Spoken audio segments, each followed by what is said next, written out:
Hello viewers, welcome to Ekam IAS academy. మీ అందరికీ తెలిసింది ఈరోజు మార్నింగ్ మనకి ఏపీఎస్సీ గ్రూప్ 1 ప్రిలిమ్స్కి సంబంధించిన రిజల్ట్ వచ్చింది. సో ఈ తరుణంలో మనం అసలు గ్రూప్ 1 ప్రిలిమ్స్ రిజల్ట్ నుంచి మనం మెయిన్స్కి ఎలా ప్రిపేర్ అవ్వాలి, ఉన్న టైం ఎంత, సబ్జెక్ట్ వైజ్ ప్రయారిటీ ఎలా చేసుకోవాలి, ఆన్సర్ రైటింగ్ అనేది ఎలా ఇంప్రూవ్ చేసుకోవాలి, కొంతమందికి మెయిన్స్ రిలేటెడ్ సోర్సెస్ తెలియకపోవచ్చు, అలాంటి సోర్సెస్ కూడా రిఫర్ చేద్దాం. దాంతోపాటు మా సైడ్ నుంచి మీకు హెల్ప్ చేయడానికి మీ ప్రిపరేషన్లతో పాటుగా మా ఇనిషియేటివ్ ఏంటనేది కూడా లాస్ట్లో అనౌన్స్ చేస్తాను. సో ఫస్ట్, ఎవరైతే ప్రిలిమ్స్ క్వాలిఫై అయ్యారో వాళ్ళందరికీ కూడా హార్టీ కంగ్రాచులేషన్స్. ఎందుకంటే మోస్ట్ డిఫికల్ట్ స్టేజ్ అనేదాన్ని మీరు ఆల్రెడీ క్రాస్ చేశారు. ఎందుకంటే లక్షల్లో ఉన్న వాళ్ళ నుంచి మీరు వేలలోకి వచ్చేసారు. ఇప్పుడు వేలల్లో నుంచి కొంతమంది షార్ట్ లిస్టెడ్ మెయిన్స్కి, అంటే మెయిన్స్ నుంచి ఇంటర్వ్యూకి ఒక 100 మంది ఉండొచ్చు, 100లో తీసుకుంటారు కాబట్టి అది కూడా చాలా ఈజీగా అవుతుంది. కానీ ప్రీ ప్లాన్డ్ అప్రోచ్ ఉండాలి. దాంతోపాటు మీ ప్లాన్ని మీరు ఇంప్లిమెంటేషన్ చేసే విధంగా ఉండాలి. మీరు అలా చేయగలిగితే కనుక సక్సెస్ ఖచ్చితంగా మీదే అవుతుంది. So once again hearty congratulations. So first అసలు మనం ఏం డిస్కస్ చేద్దామంటే, ఇక్కడ ఫస్ట్ ఏంటి మనకు తెలిసిందే, 17th March ప్రిలిమ్స్ ఎగ్జామ్ జరిగింది. దాంతోపాటు ఎన్ని వేకెన్సీస్ ఉన్నాయి తెలుసు, 89 వేకెన్సీస్, ఆల్మోస్ట్ 80 వేకెన్సీస్ ఇచ్చారు. దాని తర్వాత 9 వేకెన్సీస్ యాడ్ చేస్తున్నారు. దాని తర్వాత ఇప్పుడు ఎంతమందిని సెలెక్ట్ చేశారు మెయిన్స్ కంటే 4496 మెంబర్స్, అంటే 1:50 రేషియోలో మెయిన్స్కి ఎంపిక చేయడం జరిగింది. ఇది ఫస్ట్ థింగ్. తర్వాత మెయిన్స్ డేట్స్ కూడా రిజల్ట్స్తో పాటు ఇచ్చేసారు. 2 సెప్టెంబర్ నుంచి 9 సెప్టెంబర్ వరకు 7 days లోపల, అంటే డైలీ ఎగ్జామ్స్ ఉన్నాయి, ఆల్మోస్ట్ ఒక రోజు గ్యాప్ ఇచ్చి. సో ఖచ్చితంగా ఈ రోజు నుంచి చూస్తే మనకి ఆల్మోస్ట్ 130 days అనేది ఉంది. సో ఈ 130 daysలో లాస్ట్ 10 days తీసేయండి. ఎందుకంటే జనరల్గా హ్యూమన్ టెండెన్సీలో ఏంటంటే, మనం ఏదైనా ప్రిపరేషన్ 10 daysకి చేస్తే దాంట్లో వీక్ డేస్ ఎఫెక్టివ్గా యూజ్ చేస్తాం. సో ఒక 10 days అనేది మనది కాదు అనుకోవాలి ఎప్పుడు కూడా. దాన్ని ఉంటే బెటర్గా యూజ్ చేసుకోవచ్చు. బట్ ఇక్కడ 120 days అనే దానికి మీరు ఈ రోజు నుంచి మీ ఇండివిజువలిస్టిక్ ప్లాన్ అనేది చేసుకుంటే చాలా హెల్ప్ అవుతుంది, ఫస్ట్ థింగ్. దాని తర్వాత అసలు జనరల్గా ఇప్పుడు ప్రిపేర్ అవుతున్న వాళ్ళకి చాలా కామన్ ఎఫెక్టివ్స్ ఏముంటాయి అనేది కొంతమంది స్టూడెంట్స్ నుంచి అర్థం చేసుకున్న దాంట్లో మనం చూస్తే, చాలామంది ఐదర్ యూపీఎస్సీ ఏపీఎస్సీ గ్రూప్ 1 కానీ, లేదంటే ఏపీఎస్సీ గ్రూప్ 1 గ్రూప్ 2 ప్రిపేర్ అవుతున్న వాళ్ళు ఉంటారు. సో ఇలాంటి ఆస్పిరెంట్స్ ఏం చేయాలనేది.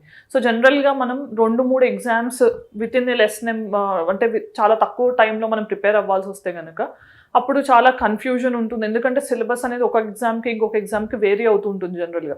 దాంతోపాటు మనం ఏంటంటే కంప్లీట్ ఫోకస్ ఒక ఎగ్జామ్ మీద పెట్టడం కూడా చాలా కష్టం అవుతుంది. మనం ఇలాంటి సిచ్యువేషన్స్లో ఏం చేయాలంటే కనుక, అసలు మన ప్రయారిటీ ఏంటి అనేది ఫస్ట్ ఐడెంటిఫై చేసుకోవాలి. అంటే ఫర్ ఎగ్జాంపుల్, మీరు యూపీఎస్సీకి ఫ్రెష్గా అప్లై చేశారు, ఇదే ఫస్ట్ అటెంప్ట్ సెకండ్ అటెంప్ట్ అనుకోండి. అలాంటప్పుడు యూపీఎస్సీతో పోలిస్తే ఏపీఎస్సీలో మీరు కొంచెం ఎఫర్ట్ పెడితే రిజల్ట్ వచ్చే ఛాన్స్ ఎక్కువ ఉంటుంది. ఎందుకంటే యూపీఎస్సీ కొంచెం కాంపిటీషన్ ఎక్కువ ఉంటుంది, దాంతోపాటు మీరు అన్ప్రెడిక్టబుల్నెస్ అనేది ఎక్కువ ఉంటుంది యూపీఎస్సీలో. సో అలా కాకుండా ఏపీఎస్సీ మీద ఫోకస్ చేసి కొంచెం కష్టపడితే ఈజీగా మీరు మెయిన్స్ నుంచి ఇంటర్వ్యూ కూడా షార్ట్ లిస్ట్ అయ్యే ఛాన్స్ ఉంటుంది. సో అలా మీ ప్రయారిటీ ఏంటనేది ఫస్ట్ ఐడెంటిఫై చేసుకోండి. కొంతమంది రిపీటెడ్గా యూపీఎస్సీలో ఫెయిల్ అయిన వాళ్ళు, ఒకవేళ ఏపీఎస్సీ గ్రూప్ 1 సీరియస్గా తీసుకున్న వాళ్ళు ఉంటే వాళ్ళకి ఇంకా వెల్ అండ్ గుడ్. అలా కాకుండా కన్ఫ్యూజన్ ఉంటే ఇది రాయాలా అది రాయాలా అంటే కనుక ఏదైనా ఒకటి అనేది ఫస్ట్ డిసైడ్ చేసుకోండి. 2 రాయొద్దు అనట్లేదు, 2 రాయండి, కానీ ఫస్ట్ ఒకటి అనే దాని మీద మాత్రం మీరు అదేంటి అనేది, మీకు ఏది కావాలి, ఏది ముఖ్యం అనేది మాత్రం మీరు ఫస్ట్ ఐడెంటిఫై చేసుకోవాల్సి ఉంటుంది. ఎందుకంటే దాని మీద మీరు ఎక్కువ టైం అండ్ ఫోకస్ ఎనర్జీ పెట్టాల్సి ఉంటుంది. మిగతా వాటిని, అంటే ఇప్పుడు ఏపీఎస్సీ గ్రూప్ 1 టార్గెట్గా పెట్టుకుని యూపీఎస్సీ ప్రిలిమ్స్ రాయొచ్చు. అదేంటంటే మీరు గ్రూప్ 1 ప్రిలిమ్స్ రాశారు కాబట్టి యూపీఎస్సీకి కూడా ప్రిలిమ్స్ ఆల్మోస్ట్ చాలా సబ్జెక్ట్స్ సిమిలర్గా ఉంటాయి కాబట్టి ప్రిపరేషన్ దాన్ని కొంచెం ముందు week days 10 days exclusive revision చేసి కంప్లీట్ చేయొచ్చు. కానీ గ్రూప్ 1 మెయిన్స్ పాయింట్ ఆఫ్ వ్యూలో అంటే మీరు ఎక్స్క్లూజివ్గా, అంటే రిమైనింగ్ ఎక్సెప్ట్ ఆ 10 days బిఫోర్ యూపీఎస్సీ ప్రిలిమ్స్ తప్పించి మిగతా అన్ని రోజులు కూడా ఆన్సర్ రైటింగ్ చేయడము, నోట్స్ ప్రాక్టీస్ చేయడం, నోట్ మేకింగ్ చేయడం కానీ ఇలాంటివి చేయాల్సి ఉంటుంది. అంటే మీరు ఏది ఫస్ట్ మెయిన్ ప్రయారిటీగా తీసుకున్నారో దానికి మీ టైం అనేది ఎక్కువగా కేటాయించండి. ఈ రోజు నుంచి 120 days ప్లాన్ అనేది మీ ఓన్ ప్లాన్ డ్రాఫ్ట్ చేసుకోండి. ఎవరు కూడా టైం టేబుల్ కోసం వేరే వాళ్ళ మీద డిపెండ్ అవ్వద్దు. ఎందుకంటే ఇండివిజువలిస్టిక్ ప్రిపరేషన్, ఇండివిజువలిస్టిక్ ప్లానింగ్ అనేది చాలా ఇంపార్టెంట్ ఇక్కడ. ఎందుకంటే ఒక మనిషి 10 గంటలు చదివి చదివితే ఇంకొక మనిషి అదే టెక్స్ట్ కానీ అదే పర్టికులర్ సబ్జెక్ట్ కానీ 6 అవర్స్లో కంప్లీట్ చేయొచ్చు. సో అది ఇండివిజువల్ క్యాపబిలిటీస్ని బట్టి డిఫర్ అవుతుంది. సో మీ ఓన్ ప్లానింగ్ మీరు ఫస్ట్ ఈ 120 డేస్కి అంటే 120 డేస్లో కూడా మీరు 100 డేస్కే ఎఫెక్టివ్ ప్లానింగ్ చేసుకోండి. ఎందుకంటే మనం ఒక డే కంప్లీట్ చేయాలనుకున్నవి ఖచ్చితంగా కంప్లీట్ అవ్వకపోవచ్చు కూడా. సో హ్యూమన్లీ కొన్ని టైమ్స్ పాసిబుల్ కాదు. సో అలాంటప్పుడు ఒక 10 డేస్ బఫర్ జోన్లకు కూడా పెట్టుకోవాలి. అంటే ఎవ్రీ వీక్లో 6 డేస్కి ప్లాన్ చేసుకుంటే 7th డే కంప్లీట్ బ్రేక్ పెట్టుకోండి. మీకు ఆ టైం కూడా ఉంటే కనుక దాన్ని రివిజన్కి వాడుకోండి, లేదంటే ఏదైనా టెస్టులు రాయడానికి కానీ యూస్ చేసుకోవచ్చు. సో ఇలా మీరు బఫర్ జోన్స్ అనేవి కూడా మీ టైం టేబుల్లో పెట్టుకోండి.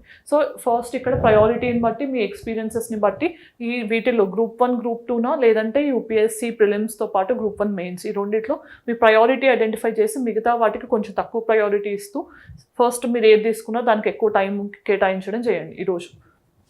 దెన్ ఇంటిగ్రేటెడ్ అప్రోచ్ అంటే దీంట్లో ఇప్పుడు మీరు 2 తీసుకున్నాక రెండిట్లో ఫస్ట్ ఒకటి చూసుకుంటారు కదా. ఫర్ ఎగ్జాంపుల్ ఇప్పుడు యూపీఎస్సీ ప్రిలిమ్స్ ఊరికే చూద్దాం అనుకుంటున్నారు, దాంతోపాటు గ్రూప్ 1 మెయిన్సే సీరియస్గా తీసుకోవాలనుకుంటున్నారు అనుకుందాం. అప్పుడు మీరు ఏం చేయాల్సి ఉంటుంది? ఏపీఎస్సీ గ్రూప్ 1 మెయిన్స్ యూపీఎస్సీ ప్రిలిమ్స్లో కామన్గా ఉన్న సబ్జెక్ట్స్ ఏంటి? పాలిటీ, హిస్టరీ కానీ, సైన్స్ అండ్ టెక్నాలజీ కానీ, Indian economy, Indian geography, environment, ఇలాంటి సెక్షన్స్. ఇవన్నీ కూడా ప్రిలిమ్స్ ఫోకస్తో యూపీఎస్సీ పాయింట్ ఆఫ్ వ్యూలో చూడండి, దాంతోపాటు మెయిన్స్ పాయింట్ ఆఫ్ వ్యూలో ఏపీఎస్సీకి చదవండి. అట్లా కామన్ సబ్జెక్ట్స్కి ఎక్కువ ఇంపార్టెన్స్ ఇవ్వండి, ఫస్ట్ అవి కంప్లీట్ చేయండి. దాంతోపాటు me rest of the time ఇప్పుడు వీటికి 60% ఆఫ్ యువర్ టైం ఇస్తే ఇంకా rest of the 40% of the time AP exclusive వాటికి ఇవ్వడానికి ట్రై చేయండి. అలా చేయడం వల్ల ఏంటంటే మీరు 2 ఎగ్జామ్స్కి కూడా పెద్ద కష్టపడకుండా ప్రిపేర్ అవ్వచ్చు. So then sources to refer. జనరల్గా ఏంటంటే చాలామంది English medium, Telugu medium sources refer చేయమని అడుగుతూ ఉంటారు. So most of the times ఏంటంటే ఫస్ట్ ఏ సోర్స్ రిఫర్ చేసినా కూడా ఫస్ట్ మీ ప్రిపరేషన్ అనేది బేసిక్స్ నుంచి స్టార్ట్ చేయాలి. ఎందుకు అంటే కనుక మనం ఒక బిల్డింగ్ చూస్తే మనకి ఫౌండేషన్ లేకుండా బిల్డింగ్ స్ట్రెంగ్త్ ఎలా ఉండదో మీకు ఎన్సీఆర్టీస్ కానీ ఎస్సీఆర్టీస్ కానీ బేసిక్ బుక్స్ లేకుండా మీ ప్రిపరేషన్ అనేది అంత ఇంపాక్ట్ఫుల్గా ఉండదు. ఎందుకంటే ఏ ఎగ్జామ్లో అయినా కొన్ని బేసిక్ క్వశ్చన్స్ని టెస్ట్ చేస్తూనే ఫ్రేమ్ చేస్తారు. ఏ క్వశ్చన్ పేపర్ అయినా 100 క్వశ్చన్స్లో 30 ఈజీ, 30 మోడరేట్, 30 డిఫికల్ట్గా ఇస్తారు. సో బేసిక్స్ని ఎప్పుడు ఇగ్నోర్ చేయొద్దు. సో మీకు అన్నీ తెలుసు అనే ఉద్దేశంతో ఉండకండి, బేసిక్స్ నుంచి దాన్ని కాన్సన్ట్రేట్ చేసుకుంటూ ఇంకా అప్లైడ్ పార్ట్లోకి వెళ్ళాలి. సో సోర్సెస్ అనేది ఎన్సీఆర్టీ ఆర్ ఎస్సీఆర్టీతో స్టార్ట్ చేసి మీ సిలబస్ని పక్కన పెట్టుకోవాలి. ఎప్పుడు కూడా మీ టేబుల్ మీద స్టడీ టేబుల్ మీద ఖచ్చితంగా ప్రిపరేషన్కి సంబంధించి సిలబస్ కాపీ ఉండాలి. సిలబస్ కాపీలో ఇచ్చిన ఎవ్రీ వర్డ్ మీ మైండ్లో ఉండాలి. అప్పుడే మీ ప్రిపరేషన్ అనేది కరెక్ట్ వేలో వెళ్తున్నట్టు. దాంతోపాటు సోర్సెస్ ఏంటి అంటే కనుక ఏపీ హిస్టరీకి జనరల్గా మీరు అడిగితే తెలుగు మీడియం వాళ్ళు కరీం సార్ బుక్ రిఫర్ చేయొచ్చు. ఏపీ హిస్టరీ ఇంగ్లీష్ మీడియం వాళ్ళకి రఘునాథ్ రావు సార్ బుక్ కూడా బాగుంది. అది అంటే జనరల్గా నాకు తెలిసిన సోర్సెస్ రిఫర్ చేస్తున్నాను. So subjective to change according to your choice మీరు ప్రిఫర్ చేయొచ్చు. దాంతోపాటు యూపీఎస్సీకి ఏపీఎస్సీ గ్రూప్ 1 మెయిన్స్కి ప్రిపేర్ అయ్యే వాళ్ళు almost common subjects like polity కానీ, ఎస్ఎన్టీ, ఎన్వైర్న్మెంట్, ఇండియన్ జాగ్రఫీ, వీటికి మీరు యూపీఎస్సీ లెవెల్లో ఏం చదువుతున్నారో అవే చదివితే సరిపోతుంది. అలా కాకుండా ఏపీ ఎక్స్క్లూజివ్ చదవాలి అంటే కనుక ఏపీ ఎకానమీకి ఎక్స్క్లూజివ్గా అంటే కనుక బేసిక్ స్ట్రాంగ్గా పెట్టుకుని recent budget, recent economic survey, summary central లెవెల్లో, స్టేట్ లెవెల్లో అవి మెయిన్ సోర్స్ ఎకానమీకి. తర్వాత ఏపీ జాగ్రఫీకి వచ్చేసరికి మెయిన్గా తెలుగు అకాడమీ కానీ, ఎస్సీఆర్టీస్ కానీ బేసిక్ ఇన్ఫర్మేషన్ దాని నుంచి చదివి ఇంకా వేరే బుక్స్ ఏమన్నా ఉంటే కనుక అవి రమణరాజు కానీ అట్లా ఏమైనా మంచి స్టాండర్డ్ బుక్స్ మీకు ఏదనిపిస్తే అది ఒకటే బుక్ తీసుకోండి, దాన్ని చదవండి మీకు కరెక్ట్ అనిపించింది. దాంతోపాటు మనకి ఇంకా సైన్స్ అండ్ టెక్నాలజీ ఉంది. సైన్స్ అండ్ టెక్నాలజీకి మీకు బేసిక్ పార్ట్స్ చదివి తర్వాత హరికృష్ణ సార్ది కూడా బాగానే ఉంది. అది కూడా English medium and Telugu medium question and answer ఫార్మాట్లో ఉంది. సో మీకు ఈ జాబ్ కూడా ఈజీ అవుతుంది. అక్కడ ఉన్న ఇన్ఫర్మేషన్తో పాటు కొంత కరెంట్ అఫైర్స్ నుంచి మీరు ఎక్స్ట్రా యాడ్ చేసుకుని మీరు ఆన్సర్ మేకింగ్ చేయొచ్చు. సో ఇలా సోర్సెస్ అనేది కూడా ఏపీ స్పెసిఫిక్గా నాకు తెలిసిన సోర్సెస్ నేను రిఫర్ చేశాను. సో తర్వాత చాలామందికి మెయిన్స్ అనేసరికి ఏంటి ఆన్సర్ రైటింగ్ స్కిల్స్ గురించి వరి అవుతుంటారు. సో ఇంతకు ముందు యూపీఎస్సీ మెయిన్స్ కానీ ఇంతకుముందు ఏపీఎస్సీ గ్రూప్ 1 మెయిన్స్ రాసిన అనుభవం ఉంటే కనుక అది ఖచ్చితంగా మీకు హెల్ప్ అవుతుంది. లేని వాళ్ళు ఏం చేయాలి? ఇప్పటివరకు ఆన్సర్ రైటింగే స్టార్ట్ చేయలేదన్న వాళ్ళు అట్లీస్ట్ ఈ రోజు నుంచి 2-3 క్వశ్చన్స్ అయినా ప్రాక్టీస్ చేయడం స్టార్ట్ చేయండి. మీకు మేము వీడియోస్లో ఇచ్చే క్వశ్చన్స్ కానీ లేదంటే డిఫరెంట్ వెబ్సైట్స్లో కానీ కరెంట్ అఫైర్స్ నుంచి వచ్చి మీరే ఫ్రేమ్ చేసుకుని క్వశ్చన్స్ని దానికి ఇంట్రొడక్షన్, బాడీ కన్క్లూజన్ రాసే విధంగా కొన్ని ఆన్సర్స్ ప్రాక్టీస్ చేయండి. సో ఇనీషియల్గా మీకు 15 minutes పట్టవచ్చు, హాఫ్ అన్ అవర్ కూడా పట్టవచ్చు ఒక ఆన్సర్ చేయడానికి. తర్వాత మీరు అదే కట్ షార్ట్ చేసుకుంటూ వస్తారు. సో మీరు ప్రాక్టీస్ చేయకపోతే ఎగ్జామ్ హాల్లో చాలా ఇబ్బంది పడతారు. ఈ రోజు నుంచి ఆన్సర్ రైటింగ్కి మీ టైంని బట్టి, మీ షెడ్యూల్స్ని బట్టి అట్లీస్ట్ 1 నుంచి 5 క్వశ్చన్స్, అది depending on your time table choose చేసుకుని క్వశ్చన్స్ అయితే రాయడం స్టార్ట్ చేయండి. ఆన్సర్స్ రాయకపోతే కనుక లాస్ట్లో ఇబ్బంది పడతారు. సో ఇది కామన్ FAQs. దాని తర్వాత అసలు మెయిన్స్ ప్యాటర్న్ మీకు తెలిసిందే, తెలుగు అండ్ ఇంగ్లీష్ ఏమో క్వాలిఫైయింగ్ పేపర్స్గా ఉన్నాయి 150 మార్క్స్కి 3 hours ఆఫ్ టైంలో. ఈ రెండు క్వాలిఫై అయితేనే మిగతా మార్క్స్ అనేవి మీకు వ్యాలిడ్గా ఉంటాయి, మిగతా పేపర్ మార్క్స్. సో ఫస్ట్ చూస్తే జనరల్ ఎస్ఏకి సంబంధించి మనకి 3 sections ఇచ్చారు, దాంట్లో మళ్ళీ చాయిసెస్ ఉన్నాయి, మీరు ఏది కావాలంటే పిక్ చేసుకోవచ్చు. కానీ ఇక్కడ ఏంటంటే ఎస్ఏకి మీరు ఎప్పుడు కూడా మొత్తం ఇన్ఫర్మేషన్ డంప్ చేస్తే సరిపోదు, దానికి రిలేటెడ్ డేటా కానీ స్టాట్స్ కానీ మంచి మంచి రిపోర్ట్స్ కానీ ఇలాంటివి ఇవ్వాల్సి ఉంటుంది. సో ఇవన్నీ ఎప్పుడు చేయగలరు అంటే ఎడిటోరియల్స్ నుంచి మీరు మంచి మంచి ఇన్ఫర్మేషన్ పిక్ చేసుకున్నప్పుడు, ఇప్పటి నుంచే న్యూస్ పేపర్స్ చదువుతున్నప్పుడు, మీకు ఆల్మోస్ట్గా 100 days ఉంది కదా, సో మీరు ఏ న్యూస్ పేపర్స్ ఫాలో అవుతున్నారో దాని నుంచి మంచి మంచి ఎడిటోరియల్స్ వచ్చినప్పుడు వాళ్ళు వాలిడ్ డేటా ఇస్తారు, సోర్సెస్ ఇస్తారు, అలాంటివన్నీ కూడా కలెక్ట్ చేసుకోవడం స్టార్ట్ చేయండి. ఇవన్నీ ఎస్ఏలో మీరు రిప్రజెంట్ చేస్తే కనుక మీకు ఎక్కువ మార్క్స్ వస్తాయి. కొటేషన్స్ కలెక్ట్ చేయడం కానీ, లేకపోతే ఏదైనా రిపోర్ట్స్, ర్యాంకింగ్స్, ఇలాంటివన్నీ, ఇండియాస్ పెర్ఫార్మెన్స్ ఎలా ఉంది అని కానీ ఇలాంటివన్నీ కూడా కలెక్ట్ చేయడం స్టార్ట్ చేయండి.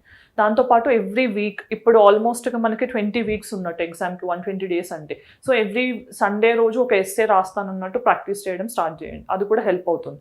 దాంతోపాటు history and culture of geography of India and Andhra Pradesh అని ఉంది పేపర్ 2లో. సో దీనికి ఇండియన్ పార్ట్ ఆల్రెడీ చదువుంటే ఆ సోర్సెస్ రిఫర్ చేయండి. And geography of AP history కూడా స్పెసిఫిక్గా చదవాల్సి ఉంటుంది. మీరు ఒకవేళ ఆ సెక్షన్స్ ఇంతకుముందు ప్రాపర్గా కవర్ చేయలేదు అంటే ఇప్పుడు ఎక్కువ ఫోకస్ వాటి మీద పెట్టి అవి ఎక్కువ చదవండి. దాంతోపాటు థర్డ్ పేపర్లో ఏముంది, polity, constitution, governance, law and ethics. ఈ పేపర్ మొత్తం కూడా కామన్ పేపర్ యూపీఎస్సీకి అండ్ మనకు చెప్తే కనుక ఏపీఎస్సీ గ్రూప్ 1 మెయిన్స్కి కూడా. సో ఈ పేపర్ అనేది మీకు యూపీఎస్సీ ప్రిపరేషన్ చాలా హెల్ప్ అవుతుంది కాబట్టి ఒకవేళ అలా చదివి ఉంటే కనుక ఆ సోర్సెస్ రిఫర్ చేయండి, సిలబస్కి అనుగుణంగా చదవండి. దాంతోపాటు పేపర్ 4లో economy and development of India and Andhra Pradesh. Indian part చదువుంటే కనుక ఏపీ ఎకానమీ మీద ఎక్స్క్లూజివ్ ఫోకస్ చేయండి. Recent budget data, recent in economic survey central లెవెల్లో, స్టేట్ లెవెల్లో అనేది మీరు చాలా యూజ్ చేయాలి. ఆన్సర్స్లో ఎక్కువ డేటా దాని నుంచి కలెక్ట్ చేసింది యూజ్ చేస్తే కనుక మీకు మార్క్స్ ఎక్కువ వస్తాయి. దాంతోపాటు paper 5 science and technology environment, ఇది కూడా మీకు యూపీఎస్సీ ప్రిపరేషన్లో ఉన్నదే హెల్ప్ అవుతుంది. ఒకవేళ చదవకపోతే కనుక మీకు అట్లీస్ట్ ఇప్పుడు మనకి జనరల్ ఎస్సే పక్కన పెడితే 4 పేపర్స్ ఉన్నట్టు, ఈ 4 పేపర్స్లో అట్లీస్ట్ 2 పేపర్స్ చాలా స్ట్రాంగ్గా మార్చుకోండి. మీకు ఏ పేపర్స్ ఈజీ అనిపిస్తే వాటిలో మంచి స్కోర్స్ వచ్చేలా ఉండాలి. మిగతా 2 పేపర్స్లో యావరేజ్ స్కోర్ వచ్చినా మిగతా 2 టాప్ స్కోర్ వస్తే కనుక మీకు ఖచ్చితంగా మెయిన్స్ క్లియర్ అవుతుంది. అలా మీ ప్రయారిటీస్ ఏంటి, మీ స్ట్రెంగ్స్ ఏంటి అవి ఐడెంటిఫై చేసి దానికి తగ్గట్టు మీరు ప్రిపరేషన్ స్టార్ట్ చేయండి. దాంతోపాటు నెక్స్ట్ ఫస్ట్ అసలు ఫోకస్ చేయాల్సిన ఏరియాస్ ఏంటి మీ ప్రిపరేషన్లో అంటే కనుక, completion of the syllabus copy దగ్గర పెట్టుకుని రోజు ఇంత డిఫైన్డ్ టార్గెట్స్ పెట్టుకుని మీ సిలబస్ ఎంత కంప్లీట్ అవుతుందని చూసుకోవాలి. సో ఇప్పుడు మీరు 120 daysలో 20 days పక్కన పెట్టేస్తే 100 days ఉంది అనుకుందాం ఫర్ ఎగ్జాంపుల్. ఈ 100 daysలో మీరు ఎఫెక్టివ్గా ప్లాన్ చేస్తే 80 days ఉందనుకుందాం, ఇంకో 20 days రివిజన్కి పెట్టుకుందాం. సో 80 days అంటే ఈచ్ పేపర్కి ఎంత, 20 days ఉన్నట్టు, 4 పేపర్స్ ఉన్నాయి కాబట్టి అంటే 20 daysలో ఒక పేపర్ కంప్లీట్ చేసేలాగా ప్లాన్ చేసుకోండి. దానికి తగ్గట్టు షార్ట్ నోట్స్ అనేది ఎవ్రీ పేపర్కి సంబంధించి మీ దగ్గర ఉండాలి ఖచ్చితంగా. నోట్స్ లేకపోతే మీరు 1 day ఈరోజు ఎగ్జామ్ రాసి మళ్ళీ నెక్స్ట్ డే ఇంకో పేపర్ రాయాలంటే రివిజన్ అనేది అవ్వదు. రివిజన్ అవ్వకపోతే ఎగ్జామ్లో బెస్ట్గా పెర్ఫామ్ చేయలేము. సో ఖచ్చితంగా షార్ట్ అండ్ క్రిస్ప్ నోట్స్ అనేది ఇప్పటి నుంచి ఒక పర్టికులర్ మీకు సిలబస్ కాపీలో ఒక టర్మ్ ఇచ్చారు అంటే, ఒక టాపిక్ ఇచ్చారు అంటే దాని గురించి క్వశ్చన్స్ ఏం అడగవచ్చు. సో ఎవ్రీ సెక్షన్ గురించి 3-4 points or at least 1 side of the page మీ దగ్గర నోట్స్ రెడీగా పెట్టుకుంటే మాత్రమే మెయిన్స్లో మీకు హెల్ప్ అవుతుంది. లేకపోతే ప్రిలిమ్స్ అయినంత ఈజీగా మెయిన్స్ అవ్వదు. దాని తర్వాత ఆన్సర్ రైటింగ్ ప్రాక్టీస్ ఇందాక మనం డిస్కస్ చేసాం. At least 1 to 5 questions depending on your time and availability practice చేయడం ఈ రోజు నుంచి చేయండి. దాంతోపాటు కరెంట్ అఫైర్స్, రోజు ఇవి చదివితే సరిపోదు, కరెంట్ అఫైర్స్తో పాటు న్యూస్ పేపర్స్ నుంచి కూడా మనం డేటా కలెక్ట్ చేసుకున్నది మనం ఎస్ఏ పేపర్లో వాడవచ్చు. Science and technology, environment, dynamic, polity use చేయొచ్చు, ఎకానమీ యూజ్ చేయొచ్చు. అంటే almost history and geography paper తప్పించి మిగతా అన్నింటిలో కూడా కరెంట్ అఫైర్స్ మీరు ఇంక్లూడ్ చేస్తే మీకు ఖచ్చితంగా ఎక్స్ట్రా ఎడ్జ్ వస్తుంది అందరితో పోలిస్తే. దాని తర్వాత test series. So test series అనేది మీరు ఇప్పటి నుంచే రాయడం స్టార్ట్ చేస్తారా లేకపోతే లాస్ట్లో పెట్టుకుంటారా అనేది మీ ఇండివిజువలిస్టిక్ చాయిస్. కానీ టెస్ట్ సిరీస్ రాయడం వల్ల ఏంటంటే మీరు 3 hours కంప్లీట్గా రాయగలుగుతున్నారా లేదా, మీరు ఎక్కడ ఇబ్బంది పడుతున్నారు, ఎగ్జామ్లో మీరు కరెక్ట్గా గుర్తొస్తుందా రావట్లేదు, ఇవన్నీ కూడా మీరు ఒక టెస్ట్ అండ్ ట్రయల్ మెథడ్లో చేసుకున్నట్టు అవుతుంది. సో ఖచ్చితంగా ఇక్కడ ఉండే టైం ఇష్యూస్ కానీ లేకపోతే ఆ ఫీడ్బ్యాక్ అనేది మనం ఇంకా ఇంప్రూవ్ చేసుకుని బెటర్గా డెలివర్ చేయడానికి హెల్ప్ అవుతుంది. సో ఇవన్నీ కూడా కామన్ ఫోకస్ ఏరియాస్ అన్నమాట మీకు ఖచ్చితంగా చేయాల్సింది. సో ఇది మా సైడ్ నుంచి మేము ఏపీఎస్సి గ్రూప్ 1 అండ్ గ్రూప్ 2 రెండు కూడా ఒకటే. ఓకే, సో మీ కన్వీనియన్స్ ప్రకారం ఇక్కడ ఇచ్చాము. సో మెంటర్షిప్స్తో పాటు online and offline test series కూడా ప్రొవైడ్ చేస్తున్నాం. సో ఈ డీటెయిల్స్ అనేది మీకు అవైలబుల్గా ఉంటాయి. ఒకసారి చూసి మీకు నచ్చితే కనుక మీరు ఇక్కడ కాంటాక్ట్ నెంబర్ ఉంది, ఈ కాంటాక్ట్ నెంబర్కి కాల్ చేసి ఫర్దర్ డీటెయిల్స్ తెలుసుకోవచ్చు. దాంతోపాటు ఇక్కడ మెంటర్షిప్ అనేది చాలా ఇంపార్టెంట్. ఎందుకంటే మనకి ఎప్పుడైనా కూడా మన ప్రిపరేషన్లో టైం అనేది మోస్ట్ వాల్యుబుల్ ఇన్వెస్ట్మెంట్ అనమాట. సో మనం ఒకవేళ టైం అనే దాన్ని మనం బెటర్గా యూటిలైజ్ చేయాలంటే మనం చేయాల్సిన కొన్ని పనులు ఎవరైనా వేరే వాళ్ళు మన కోసం చేస్తే కనుక, అంటే మన టైం కొంచెం బెటర్ ఎఫిషియెంట్గా యూజ్ చేసే విధంగా మనకు ఎవరైనా హెల్ప్ చేస్తుంటే అది మెంటర్షిప్ రూపంలో కానీ గైడెన్స్ రూపంలో కానీ చాలా హెల్ప్ అవుతుంది. ఎందుకంటే ఒక్కొక్కసారి మనం వాళ్ళకి ఆన్సరబుల్గా ఉండాల్సి వస్తుంది, టైం ప్రకారం కంప్లీట్ చేస్తున్నామా లేదా అని వాళ్ళు మనని గైడ్ చేస్తుంటారు, వాచ్ చేస్తుంటారు, సో మనకి డెడ్ లైన్స్ ఇస్తుంటారు. సో ఇలా మన కొంచెం మోటివేట్ కూడా చేస్తుంటారు. సో ఇది మెంటర్షిప్ విధంగా మీకు హెల్ప్ అవుతుంది. సో మా సైడ్ నుంచి మేము మెంటర్షిప్కి ఏమి ఇస్తున్నామంటే మీకు ఫస్ట్ ఇక్కడ test series come mentorship batch అనేది ఏపీఎస్సి గ్రూప్ 1 మెయిన్స్ అభ్యర్థులకి ఇస్తున్నాం. సో దీంట్లో ఏంటంటే every Sunday full length test ఉంటుంది, దాంతోపాటు డీటెయిల్డ్ కీ ఉంటుంది, దాంతోపాటు ఎక్స్ప్లెనేషన్ వీడియో కూడా మీకు వెంటనే టెస్ట్ అయిన వెంటనే బైలింగ్వల్ మోడ్లో ఉంటుంది, తెలుగు కమ్ ఇంగ్లీష్లో ఎక్స్ప్లెనేషన్ ఉంటుంది.